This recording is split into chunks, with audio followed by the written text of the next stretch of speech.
Here's the first thing you need to understand. The marketplace pays for value. That's it. The marketplace doesn't pay for need. The marketplace doesn't pay for want. The marketplace doesn't pay for desire. The marketplace pays for value. It's one of the fundamental laws that governs our economic lives. Yet most people spend their time wishing things were different instead of becoming different themselves. You see, we live in a world where everyone is looking for the magic answer, the quick fix, the shortcut to success. But I'm going to tell you something that might be a bit uncomfortable at first. There are no shortcuts. Success is not an event, it's a process. It's the progressive realization of worthy goals. And to reach those goals, you must first become a person of value. Now let me ask you something. If I were to follow you around for a week, would I be impressed? Would I be inspired? Would I be intrigued? Would I be taught? Would I be amazed at your discipline, your insights, your dedication, your focus? Or would I be unimpressed? Would I be uninspired?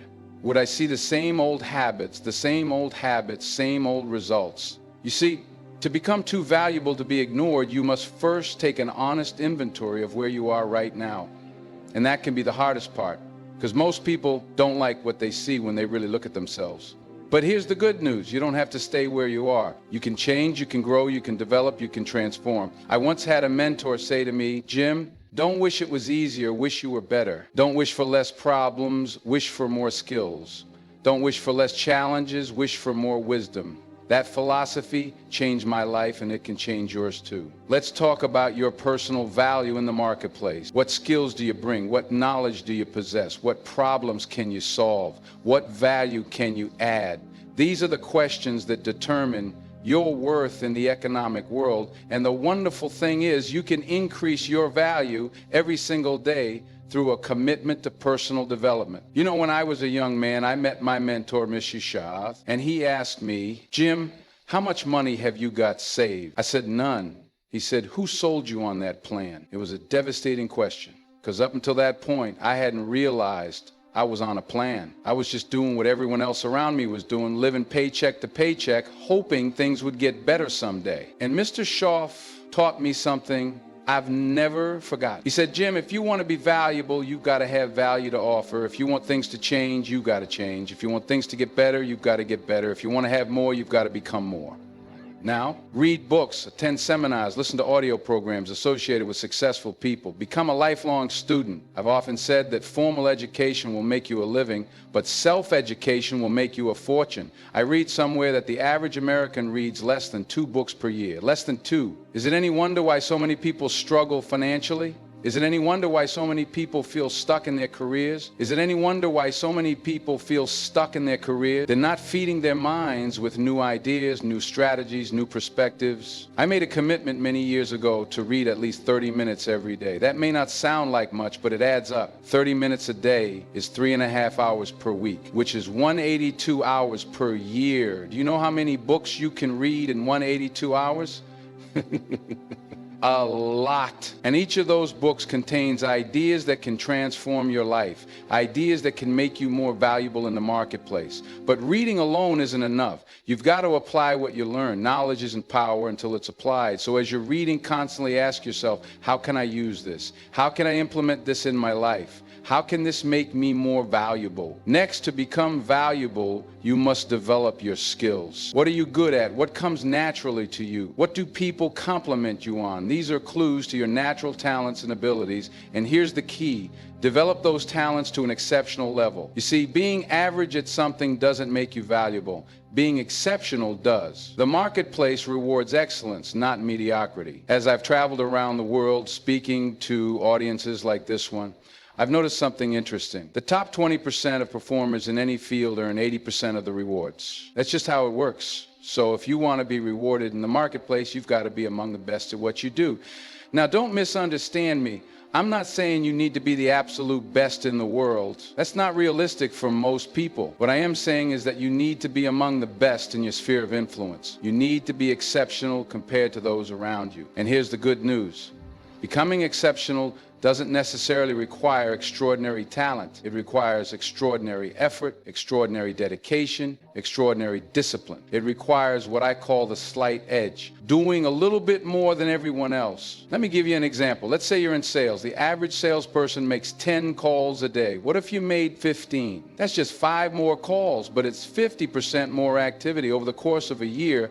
That's thousands more contacts, which could translate into hundreds more sales, which could mean tens of thousands more dollars in your pocket, all from just a slight edge in your daily activity. The third aspect of becoming valuable is developing your character, your integrity, your honesty, your work ethic, your reliability. These qualities might seem old-fashioned in today's fast-paced, shortcut-seeking world, but they are timeless. They never go out of style because they are the foundation of trust. And in business, in relationships, in life, trust is everything. You know, it's headed for a crash. On the other hand, I've met people with average talent who achieved extraordinary success because of their exceptional character. They were honest to a fault. They were reliable as the sunrise. They were diligent in all their dealings, and over time, the marketplace rewarded them handsomely because character creates trust. And trust creates opportunity.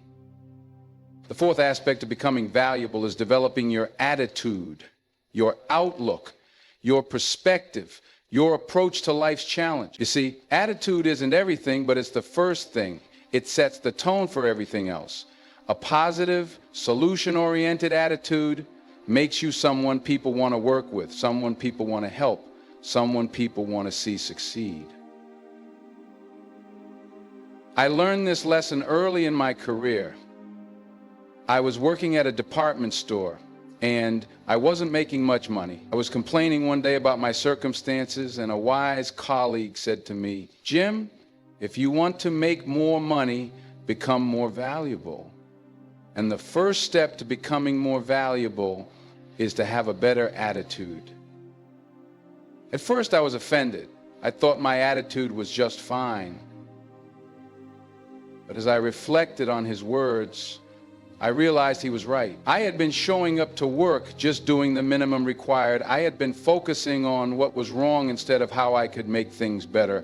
I had been waiting for my circumstances to change instead of changing myself. So I made a decision to change my attitude. I decided to be the most positive, most helpful, most enthusiastic person in that store. And you know what happened? Everything changed. Customers started asking for me by name, my sales increased, management took notice. Within 6 months I was promoted, all because I changed my attitude. Now, did changing my attitude instantly make me wealthy? Of course not. But it set in motion a chain of events that led to greater opportunities. It made me more valuable in the marketplace, and that's the key principle I want you to understand today. Your income can grow only to the extent that you do. The fifth aspect of becoming valuable is developing your network.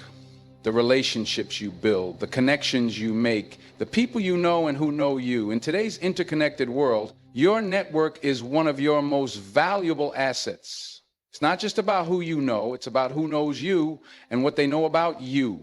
I've often said that you are the average of the 5 people you spend the most time with.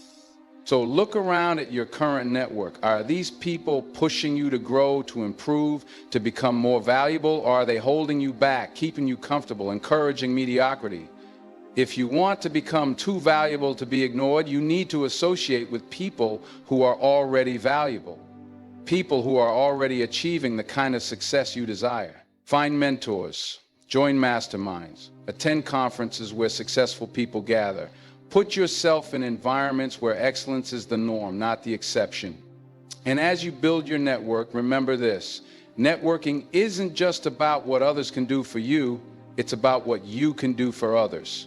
The most valuable people in any network are those who add value to others without expecting anything in return. They make introductions, they share insights, they offer help, they give first, knowing that giving is the first step to receiving. The sixth aspect of becoming valuable is developing your brand. In today's digital age, everyone has a personal brand, whether they realize it or not. Your brand is what people say about you when you're not in the room.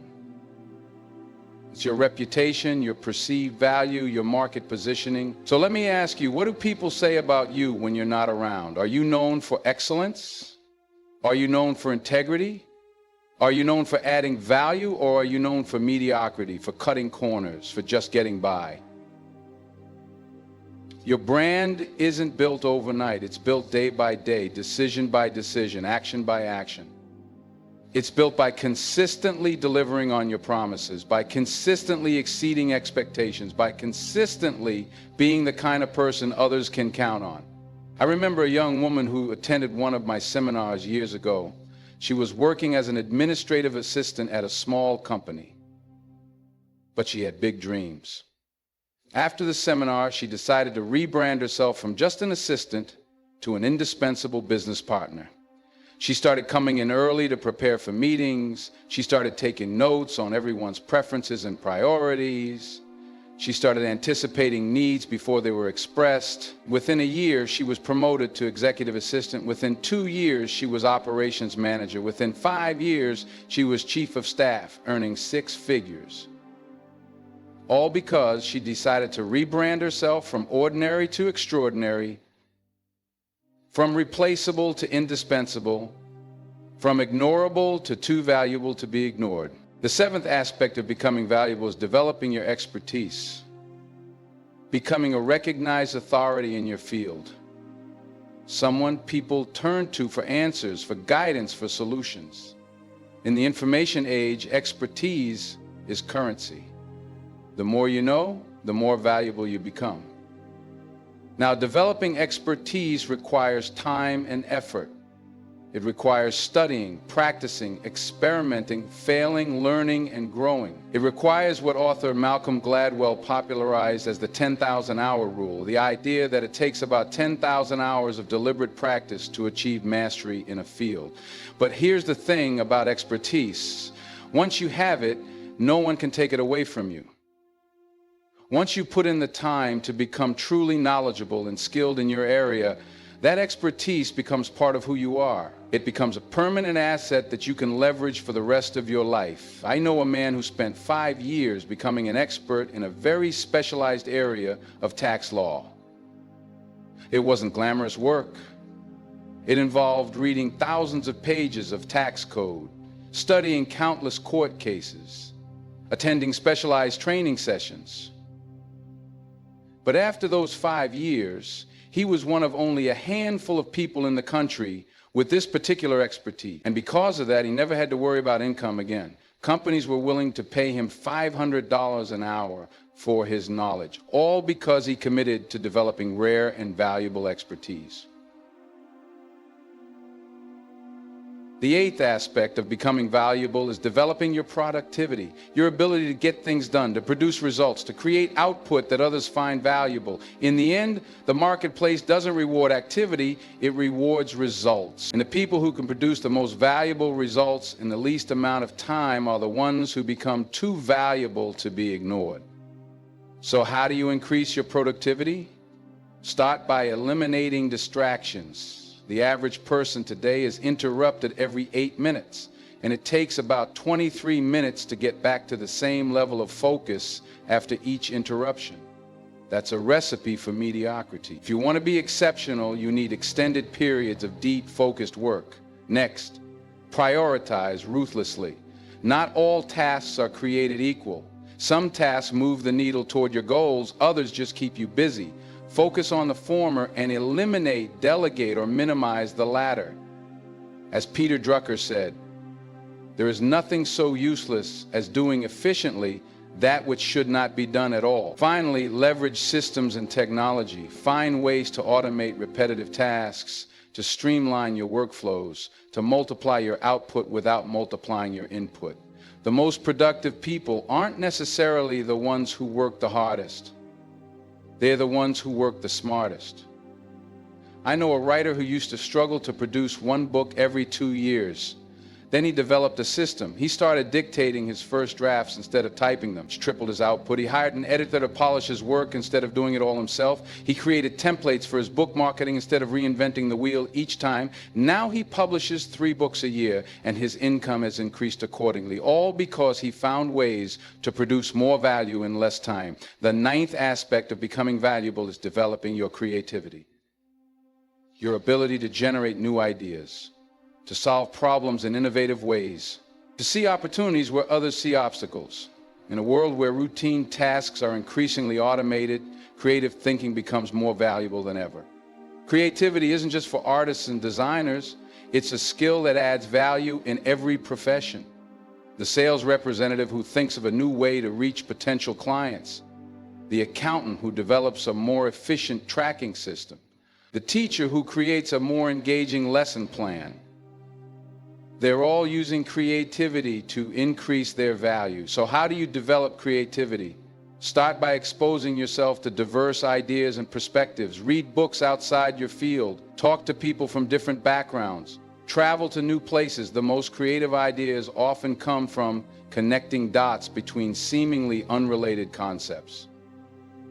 Next, give yourself time to think. Creativity requires mental space. It can't be rushed or forced. Some of the most valuable ideas come during moments of relaxation, in the shower, on a walk, during meditation. Build these moments into your routine. Finally, practice generating ideas without judgment. Quantity often leads to quality when it comes to creative thinking. Set a goal to come up with 10 ideas each day related to your work or personal goals. They don't all have to be good ideas. The point is to train your brain to be consistently creative. I remember a business owner who was struggling to differentiate his company in a crowded market. He started a creativity practice. Every morning he'd write down 10 possible ways to stand out. Most of the ideas weren't practical, but after a month of this practice, he came up with a service model that was truly unique. Within a year, his business had doubled, all because he committed to developing his creativity. The 10th aspect of becoming valuable is developing your resilience, your ability to bounce back from setbacks, to persist in the face of obstacles, to keep going when others would quit. In a world that's constantly changing, resilience isn't just valuable, it's essential. You see, the path to becoming valuable is never linear. It's filled with ups and downs, successes and failures, breakthroughs and breakdowns. And what separates the truly valuable from the merely talented is the ability to weather these storms, to learn from failures, to grow through challenges. I've never met a successful person who hasn't faced significant setbacks. The difference is in how they responded. They didn't let failure define them, they let it refine them. They didn't see setbacks as stop signs. They saw them as detours on the road to success.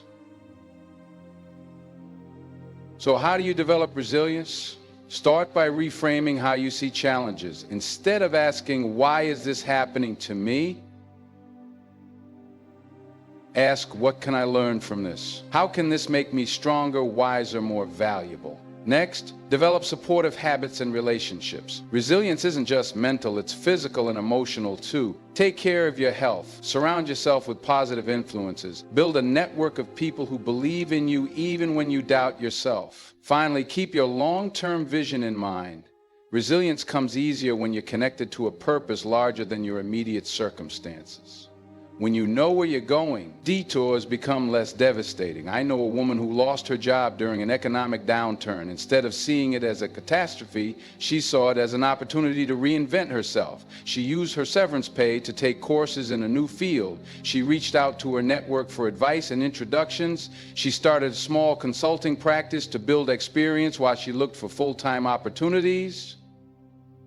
Within 6 months, she had 3 job offers, all paying more than her previous position. Not because she was lucky, but because she was resilient.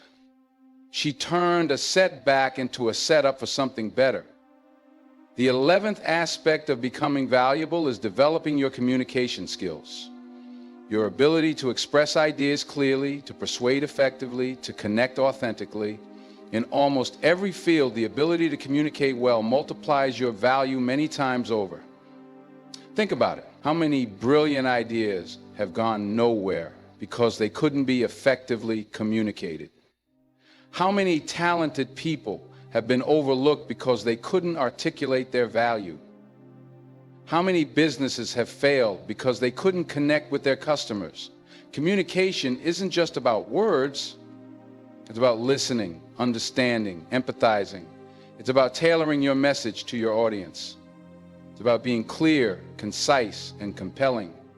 And in today's digital world, it's about communicating effectively across multiple channels, in person, in writing, on video, through social media.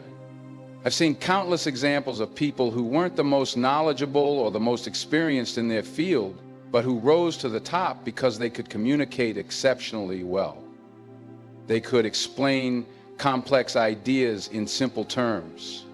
They could inspire action with their words. They could build rapport quickly, and these skills made them too valuable to be ignored. The 12th aspect of becoming valuable is developing your leadership abilities, your capacity to influence others, to set a vision, to build a team, to achieve results through collective effort. Even if you don't have a formal leadership title, leadership skills add tremendous value in any role. Leadership isn't about position. It's about influence. It's about inspiring others to perform at their best. It's about creating an environment where innovation, collaboration, and excellence can flourish. And in today's complex team-based work environments, these skills are more valuable than ever. I remember a young man who worked in a large corporation. He wasn't a manager, but he started acting like a leader. He took initiative on projects. He offered help to colleagues who were struggling. He brought positive energy to every meeting. He proposed solutions instead of just pointing out problems. Within a year, he was promoted to team lead. Within 2 years, he was managing a department, not because he had the most experience or the most technical skills, but because he had developed valuable leadership abilities that the organization needed. 13th aspect of becoming valuable is developing your adaptability, your willingness and ability to learn new skills, to embrace new technologies, to thrive in changing circumstances. In a world that's evolving faster than ever, adaptability isn't just a nice-to-have quality, it's a survival skill. The marketplace today is constantly shifting. Industries are being disrupted, jobs are being redefined or eliminated. What's valuable today might be obsolete tomorrow, and in this environment, the most valuable people are those who can adapt quickly, who can learn continuously, who can reinvent themselves as needed. I know a man who worked in print advertising for 20 years. When digital marketing started to take over the industry, many of his colleagues resisted the change. They clung to their familiar skills and approaches, even as the market for those skills shrank. But this man took a different approach. He embraced the change. He took online courses in digital marketing. He volunteered for digital projects to gain experience. He found mentors who were already succeeding in the new environment, and because of his adaptability, his career thrived while others floundered. He became too valuable to be ignored because he refused to become obsolete. The 14th aspect of becoming valuable is developing your discipline, your ability to do what needs to be done when it needs to be done, whether you feel like it or not. Discipline is the bridge between goals and accomplishment, between mediocrity and excellence, between being ignored and being too valuable to be ignored. You see, most people operate based on how they feel. If they feel motivated, they take action. If they don't, they don't. And that's precisely why most people aren't particularly valuable in the marketplace. Their results are inconsistent because their efforts are inconsistent. But the most valuable people in any field are those who show up consistently, who perform excellently consistently, who deliver results consistently, regardless of how they feel on any given day. They've developed the discipline to push through resistance, to overcome procrastination, to do the hard things that average people avoid. I've often said that discipline weighs ounces, but regret weighs tons. The small disciplines, reading daily, exercising regularly, persistently practicing your craft diligently, might seem insignificant in the moment, but over time they compound into extraordinary value. And the lack of these disciplines compounds too, into missed opportunities, unfulfilled potential, and a life of what could have been. The 15th aspect of becoming valuable is developing your decision-making ability, your capacity to gather information, evaluate options, and choose effectively even under pressure or uncertainty. In a world with increasingly abundant choices and increasingly complex problems, good decision-making is a precious skill. Think about it. Your life today is the sum total of all the decisions you've made up to this point. Where you live, what you do for work, who you're in a relationship with, how much money you have, how healthy you are. All these aspects of your life are the result of thousands of decisions, big and small. And your future will be determined by the decisions you make from today forward. So how do you improve your decision making? Start by becoming more aware of your decision-making process. Most people make decisions unconsciously based on habits, emotions, or what others expect. But valuable people make decisions consciously based on their values, their goals, and careful consideration of potential outcomes. Next, gather better information. The quality of your decisions can only be as good as the quality of information they're based on. Seek diverse perspectives, question your assumptions, look for disconfirming evidence. The most valuable decision makers aren't those who are most confident in their initial judgments. They are those who are most willing to update their thinking based on new information. Finally, develop decisiveness. Analysis paralysis, the inability to make a decision for fear of making the wrong one, can be more costly than making a less than perfect decision. Learn to make timely decisions even with incomplete information. As General George Patton said, a good plan violently executed now is better than a perfect plan executed next week. I know a business owner who struggled with decision making. He would agonize over every choice, big or small, often missing opportunities while he deliberated. Then he developed a simple framework. For minor decisions, he'd give himself 60 seconds to choose. For moderate decisions, 60 minutes. For major decisions, 60 hours. This framework forced him to become more decisive, and his business grew accordingly. He became more valuable because he could move faster, seize opportunities quicker, and adapt to changing circumstances more readily than his competitors. The 16th aspect of becoming valuable is developing your focus. Your ability to concentrate on what matters most, to eliminate distractions, to direct your energy toward your highest priorities.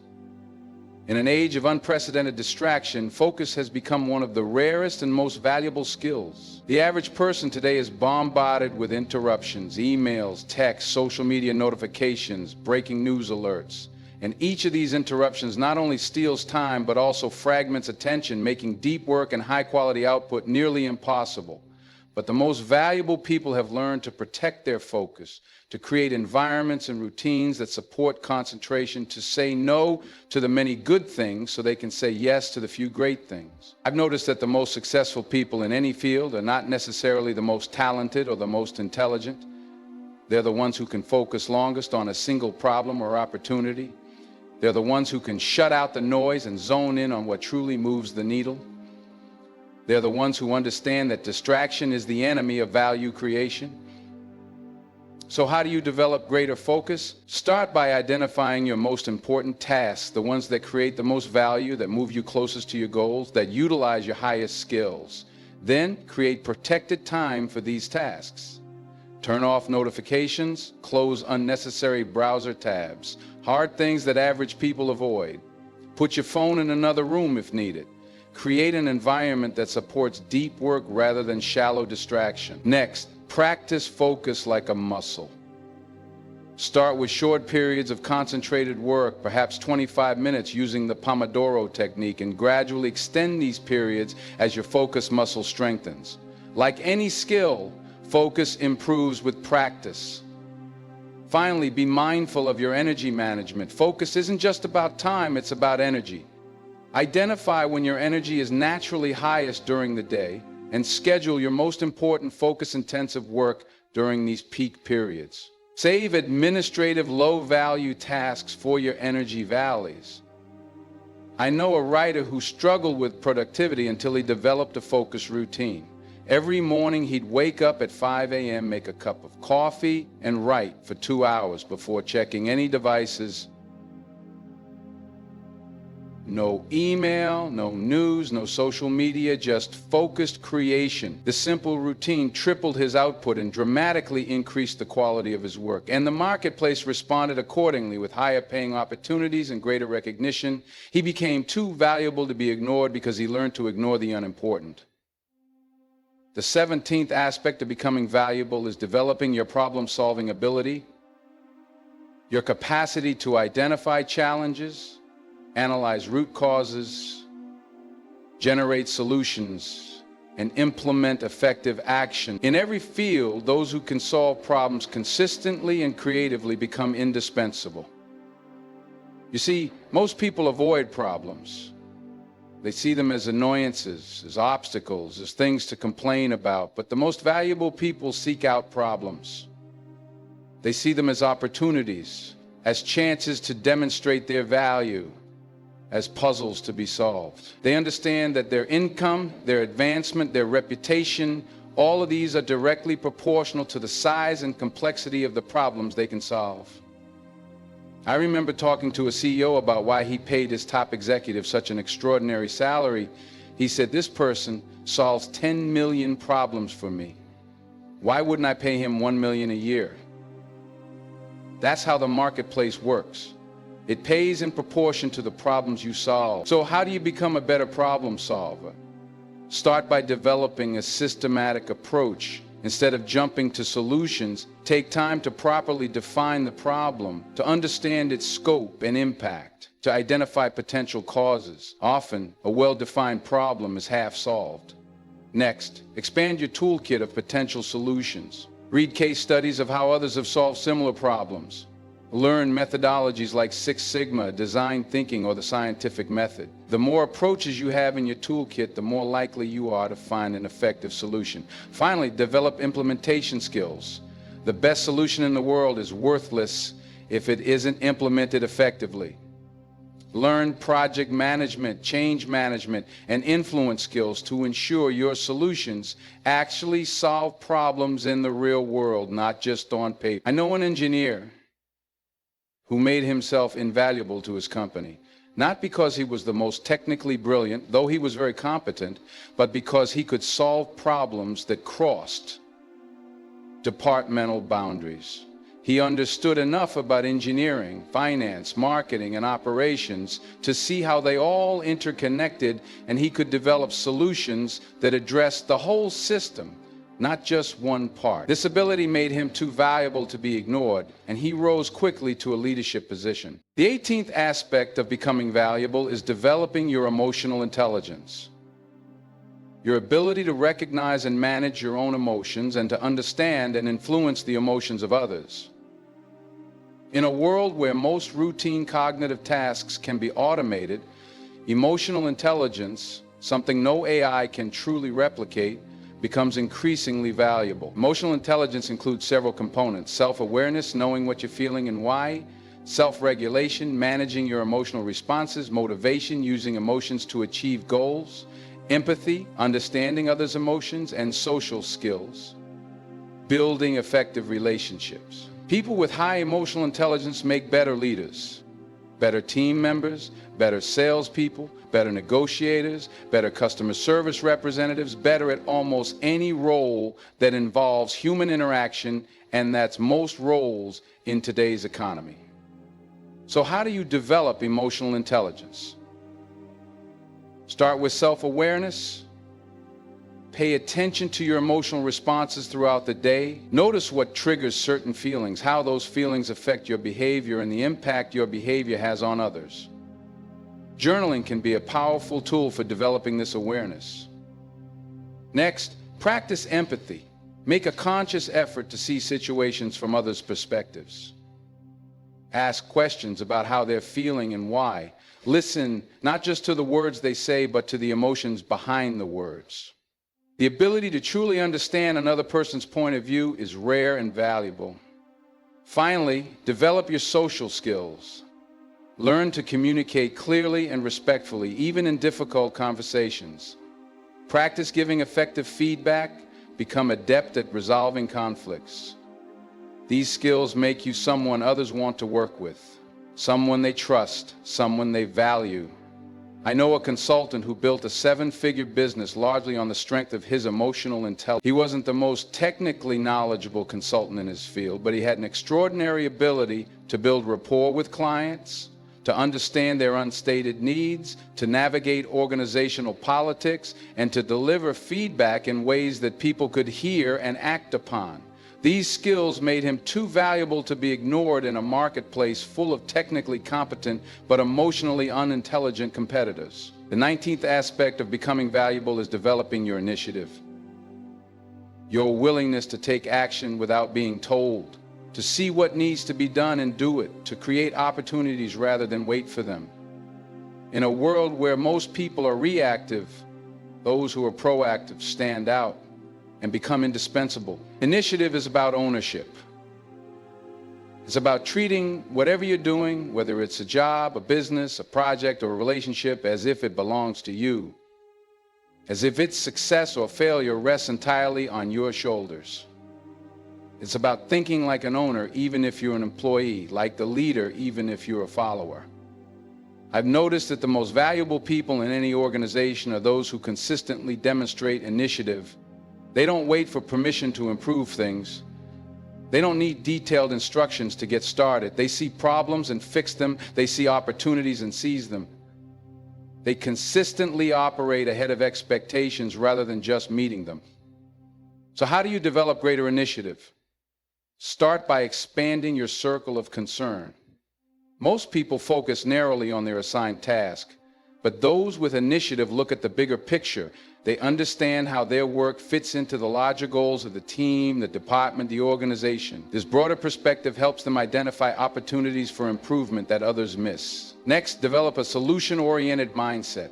When you encounter a problem, don't just report it, come with at least one potential solution. This approach not only demonstrates initiative, but also makes you a more valuable contributor to any team or organization. Finally, embrace calculated risks. Initiative often requires stepping outside your comfort zone, trying new approaches, suggesting ideas that might not work. The most valuable people aren't reckless, but they are willing to risk failure in pursuit of innovation and improvement. I know a customer service representative who started as an entry-level employee but quickly became one of the most valuable members of her organization because of her initiative.